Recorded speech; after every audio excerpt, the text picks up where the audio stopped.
Hello friend, स्वागत आहे तुमचं राणी या ब्लॉगमध्ये. कसे आहात तुम्ही? आय होप तुम्ही मस्त आणि मजेत असाल. झाले का तुमच्या सकाळचा चहा नाश्ता वगैरे? आणि माझं सगळं आवरलेलं आहे फायनली.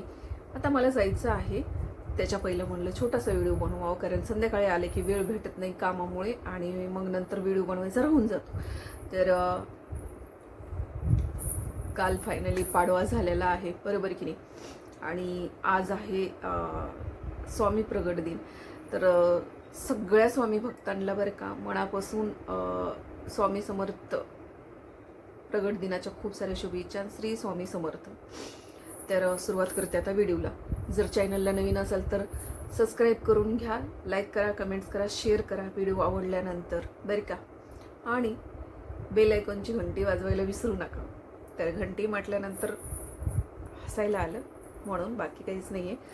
तर विषय मला मुलीचा आहे की मुलगी म्हणून जन्माला येणं, बरं का? मुलगी म्हणून जन्माला येणं हा काही गुन्हा नाही आहे, बरोबर ना? मला तर नाही वाटत.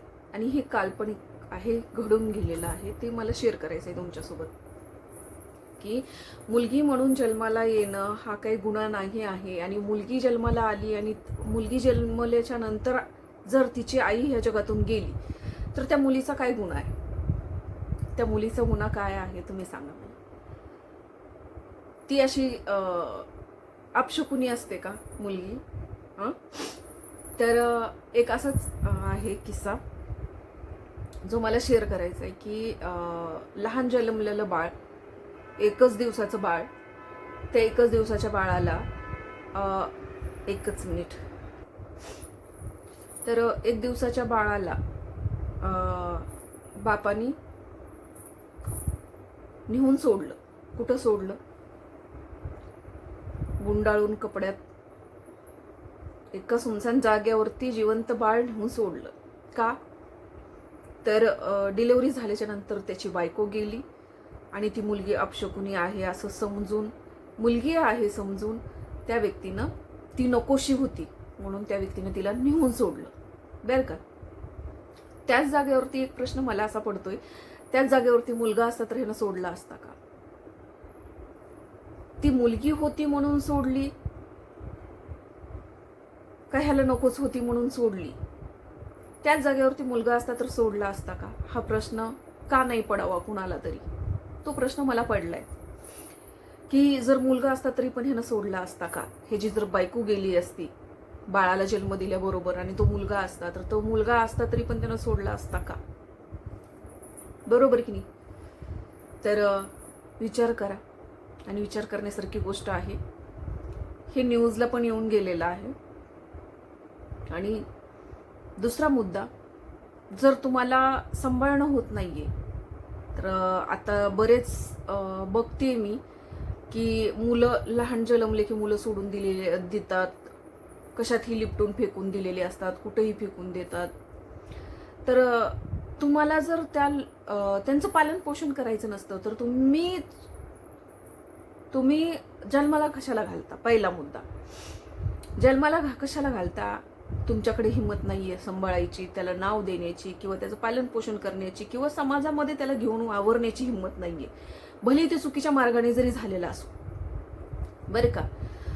चुकीच्या मार्गाने म्हणजेच कुणीतरी जबरदस्ती केली किंवा तुम्हाला नको असेल आणि ती राहिले म्हणून तुम्ही त्याचं इलिवाट लावायचा विचार करताय, तर हे कितपत योग्य आहे? तुम्ही किती मोठा होणार, किती पाप करताय, पापाला किती बढावा देताय, एक विचार कराय. त्या बाळाचं काय चूक तुमची, बरोबर की नाही? क्षणाची भूक तुमची, काय क्षणाची भूक तुमची, आणि बली तिसऱ्याचा का बरं? मग तुम्ही त्याला जन्माला घालेपर्यंत वाट कशाची बघता? जर तुम्हाला मुलं जन्माला घालायचेच नसतात, घातले तर त्यांचं पालन पोषणच करायचं नसतं, त्यांचा स्वीकारच करायचा नसतो, तर त्या लेकराला ह्या जगात आणता कशाला आणि हे जग दाखवता कशाला, आणि परत मरणाच्या दारात नेऊन फेकून देता, मारण्याचा प्रयत्न करता? हे कितपत योग्य आहे? आणि हे काय चालले ह्या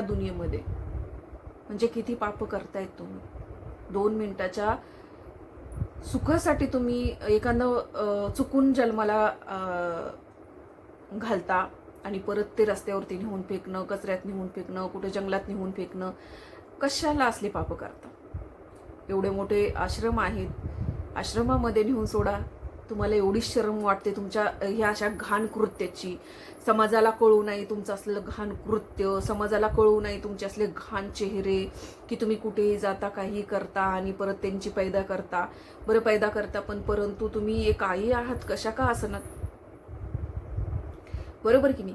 तुम्ही एक आई आहात, जशा बी आहात तशा तुम्ही एक आई आहात. तुम्ही एखाद्याला जन्माला घालू शकता, तर तुम्ही त्याचं पालन पोषण करू शकत नाहीत का? एवढी सुद्धा अक्कल नाहीये या समाजातल्या सध्याच्या पिढीला.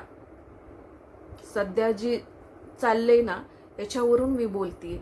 आणि असाच एक किस्सा घडला होता. ते मुलगी आहे आणि बायको मेली या विचाराने त्या माणसानं त्या बाळाला सोडलं. भलंही ते बाळ जिवंत राहिलं एवढं कपड्यात लिपटलेलं असताना सुद्धा. म्हणजेच त्याचं नशीब होतं जगायचं, म्हणून ते जगलं. बरोबर की नाही? त्या व्यक्तीवर कारवाई झाली, सगळं झालं, ओके झालं, परंतु तरी सुद्धा त्यानं स्वीकार नाही केला. बरं का? तरी सुद्धा त्यानं स्वीकार केलाच नाही त्या बाळाचा आणि त्या बाळाला घेतलं पण नाही. भले त्यांना काही त्याला सजा झाली, काही दंड भरावा लागला, तो विषय वेगळा. त्याच्यानंतर त्याच्या लाईफमध्ये त्यानं लग्न केलं. म्हणजेच ह्यानं म्हणजे लग्न करायचं होतं ह्याला भविष्यामध्ये, म्हणून ह्यानं ते जिम्मेदारी घेतली नाही का? म्हणून त्या मुलीचा स्वीकार केला नाही का? म्हणून त्या मुलीचं पालनपोषण केलं नाही का? अरे नीच लोकांनो, तुम्ही तुमच्या सुखासाठी निष्पाप जीवाचं बळी देताय. लाज वाटू द्या, लाज. तर हे कितपत योग्य आहे? खूप चुकीचं असं प्रकार घडतात. आणि आत्तापर्यंत कित्येक असे बघितलेले आहेत बरं का, खूप सारे असे माहिती येत आहे न्यूजद्वारे, खूप सारे असे व्हिडिओ येत आहे सोशल मीडियावरती, की अक्षरशः बाळांना तसं टाकलं जात आहे. त्याच्यावरून मला एक ते आठवलं आणि मला तुम्हाला वाटलं की ते जवळचं होतं, बघितलेलं होतं, सगळं होतं, त्यामुळे तुमच्याशी शेअर करावं.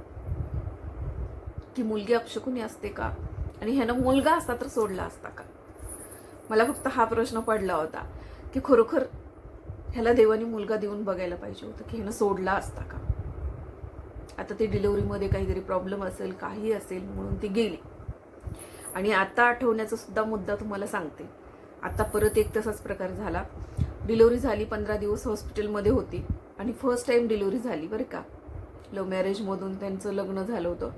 लव्ह मॅरेज केलं त्यांनी, चांगलं चाललं होतं. ती प्रेग्नेंट राहिली, ते दिवस पण चांगले गेले, डिलिव्हरी पण व्यवस्थित झाली. डिलिव्हरी झाल्याच्या नंतर 10-12 दिवस राहिली आणि नंतर ती लेडीज गेली बरे का, ओळखीतली. नंतर ती लेडीज गेली. चांगल्या पगारावरती ती जॉब करत होती. तिचे मिस्टर पण जॉब करतात, चांगले पेमेंटचे. आणि आता त्या बाळाचं काय? ती तर गेली या जगातून.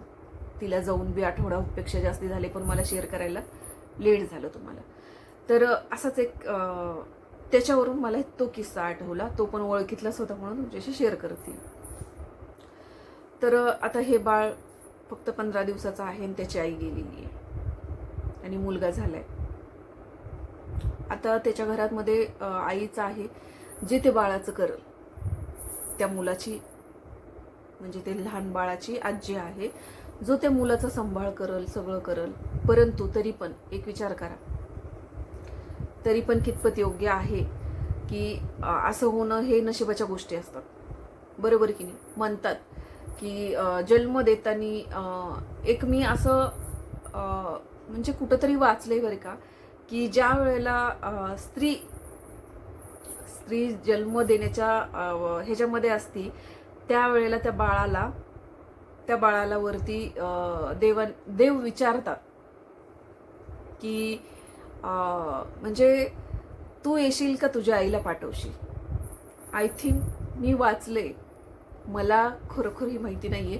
जर तुम्हाला माहिती असेल तर तुम्ही नक्कीच मला कमेंटद्वारे सांगू शकता की डिलिव्हरीच्या वेळेला देव म्हणजे ज्या वेळेला त्याला ह्या जगात यायचं असतं, त्या बाळाला ह्या जगात यायचं असतं, त्यावेळेला त्याला विचारतात की तू येतो का आईला पाठवतो?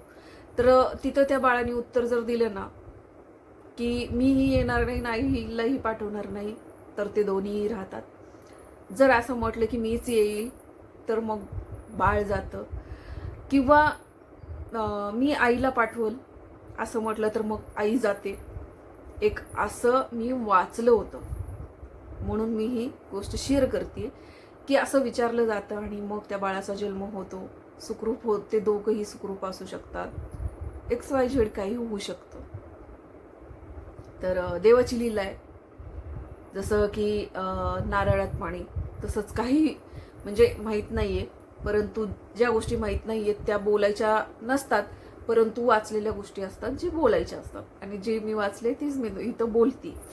तर आय थिंक हे असं असतं किंवा नसतं एवढं मला माहिती नाहीये, आणि तरी पण चुकलं असेल तर क्षमा. परंतु मला ह्या गोष्टी कुठंतरी चुकीच्या वाटतात की डिलिव्हरीमध्ये आई गेली म्हणून तुम्ही त्या बाळाचा त्याग करणार किंवा त्या बाळाला पालनपोषण करणार नाही, जिम्मेदारी घेणार नाही, काही राहत नाही कुणाचं. बरं का, तुम्हाला खरं सांगू का, त्या जन्माला आले, देवानी त्याला जन्माला घातले म्हटल्याच्या नंतर चोच तिथं दाना असतोच की नाही, चोच तिथे दाना असतो. त्याच्यामुळं त्याचा आयुष्य जेवढं आहे ना तेवढं ते जगणार, कितीही प्रयत्न करा. जसे प्रल्हादाला मारण्यासाठी त्याच्या बापाने किती अपाट प्रयत्न केले, परंतु वाचवणारा वरचा त्याच्यासोबत होता. त्यामुळं किती जरी झालं तरी त्याच्या बहिणीचा म्हणजे नाही का, होलिका वरदान होतं तिला, होलिकाला, की ती जळू शकणार नाही, तरी सुद्धा ती जळून राख झाली. प्रल्हाद तसाच राहिला. तर एक सांगायचा उद्देश देते मी फक्त, की मारणारे किती जरी असले ना, तारणारा एकच आहे, म्हणून काही होऊ शकत नाही. फक्त मला एकच म्हणायचंय, जर तुमची हिंमत नसेल तर असले गुन्हे करू नका. तुमच्या 2 मिनिटाची सुखासाठी एखाद्याच्या आयुष्याची बर्बादी करून, त्याला जन्माला घालून, त्याचा हे करून परत त्या जीवाला कुठेतरी फेकून द्यायचं, संपवण्याचा प्रयत्न करायचा, तर हे योग्य नाही आहे आणि खरोखर नाही आहे. तर हे सांगायचंय मला, की आत्ताच्या म्हणजे एक किस्सा घडल्यामुळे मला ते आठवणीत आलं, आणि बरेच असे व्हिडिओ पण समोर आलेले आहेत ज्याच्यामध्ये असे प्रकार घडलेले आहेत, आणि नक्कीच तुम्हा लोकांना सुद्धा माहिती असणार आहे की असं होतंय, आणि असं तुमच्या समोर सुद्धा तसे व्हिडिओ येत आहेत. तर त्याच्यावरून आपल्याला आजूबाजूच्या गोष्टी घडलेल्या आठवतात, म्हणून मला जसं आठवलं तसं मी शेअर करत असते. तर हे गोष्ट आहे जी आत्ता घडली होती आठवड्यापूर्वी, आणि म्हणून मला ते वाटलं की यार, असं एका व्यक्तीने पण असं केलं होतं, आणि त्याला मुलगी होती, त्याच जागेवर मुलगा असता तर त्यानं मुलाला सोडलं असतं का? तर मुलातला आणि मुलीतला भेदभाव आणखीन सुद्धा आहे, कमी झालेला नाहीये. तर हे कितपत योग्य आहे? मुलगा मुलगी समान असते हे म्हणण्यापुरतं आहे का? हे फक्त बोलण्यापुरतं आहे का? परिवर्तन खरंच झाले का? नाही झालं. मग कितीतरी महिलांना परेशानी आहे, कितीतरी ही आहे, बरोबर की नाही? तर चला, हा छोटासाच व्हिडिओ फक्त माझं मत शेअर करण्यासाठी. तर परत एकदा मी तुम्हाला पण विचारते, खरोखर जर त्या व्यक्तीला मुलगा असता तर त्या व्यक्तीनं त्या बाळाचा त्याग केला असता का, आणि त्याला असं रस्त्यावर नेऊन सोडलं असतं का? एक मुलगी होती म्हणून सोडली त्यानं, पण मुलगा असता तर त्यांनी हिंमत केली असती का? नसते. तर चला, विचार नुसतं तोंडाने बोलून उपयोग होत नाही, विचार बदलणं गरजेचं आहे, काळाची गरज आहे. विचार बदलायला पाहिजेत, माणसांनी स्वतःमध्ये बदल करायला पाहिजे, की बेटा असू या बेटी, समान अधिकार आहे, आणि जो देवानी पण दिलेला आहे, जो सरकारने पण दिलेला आहे. तर विचार करा की अजूनही काही लोक, बोटावर मोजणे इतकी लोक ह्या विचाराचे आहेत, नुसतं दिखावा करत असतात व्हिडिओ काढण्यापुरते. मुलगीला किती जीव लावतात, मुलीचं ते कुठं पायाचे छप्पे घेणं, लक्ष्मी समजणं, याव करणं त्याव करणं. परंतु असं रिअल लाईफमध्ये काही ठराविक लोक असे घाण आहेत, कसे, जसे ह्या व्यक्तीसारखे. ह्यानं ती बाळ अक्षरशः मरावं म्हणून घुमटून नेलं होतं आणि फेकून दिलं होतं. तर असो, जैसे ज्याचे कर्म तैसे फळ देतो ईश्वर, तसं होणार आहे. त्यामुळे परंतु ह्या आजूबाजूला ज्या गोष्टी घडतात त्याच्याकडे आपलं लक्ष असणं गरजेचं आहे, आणि जे चुकीचं आहे त्याच्यावर बोलावं, मत असावं. आणि हे माझं मत आहे. जर माझं काही चुकलं असेल तर माझ्या लोकांना मी क्षमा मागते. तर मोठ्या मनाने तुम्ही तर मला माझी चुकी पोटात घालतातच, मला माहिती आहे. हां, काही लोक असतात जे आहेत त्रास हो. तर कपिलिकाताई, जशी तू म्हणली ना की तुम्ही आहात माझ्यासोबत, तर तुम्हाला सांगायची सुद्धा गरज नाही आहे, खरोखर तुम्ही आहात माझ्यासोबत. तर माझ्या लोकांसाठी तरी मी कमीत कमी मला जसे जमतील तसे व्हिडिओ बनवण्याचा प्रयत्न करेल. आणि लाईव्हला असते मी, लाईव्हला पण येत जा तुम्ही, जरा गप्पा मारता येतील आपल्या लोकांसोबत, किंवा नवीन येणाऱ्या फॅमिलीचं पण स्वागतच आहे आणि जुन्या लोकांचं सुद्धा स्वागतच आहे. कारण जो जसा आहे तसे मी रिॲक्ट होते. मला चांगलं बोललं मी 10 पटीनं चांगलं बोलते, आणि मला वाईट बोललं तर मी 10 पटीनं वाईट बोलते, कारण मी आहे जशाच तशी. तर चला भेटूया उद्याच्या व्हिडिओमध्ये. तोपर्यंत मस्त खा, स्वस्त राहा आणि आपापली काळजी घ्या. भेटूया पुढच्या व्हिडिओमध्ये. तोपर्यंत बाय बाय आणि धन्यवाद इथपर्यंत व्हिडिओ बघितल्याबद्दल. तर चला, चॅनलला नवीन असाल तर सबस्क्राईब करून घ्या, लाईक करा, कमेंट्स करा, शेअर करा. भेटूया उद्या. Bye bye.